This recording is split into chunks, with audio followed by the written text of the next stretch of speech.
যদি খোঁজো সত্যের পথ, এসো তুমি আমাদের এই কাফেলা।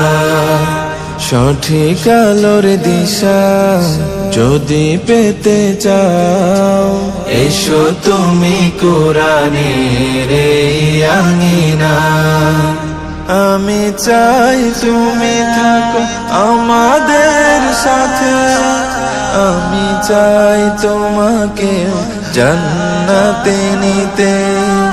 আমি চাই তুমি থাকো আমাদের সাথে, আমি চাই তোমাকে জান্নাতে নিতে।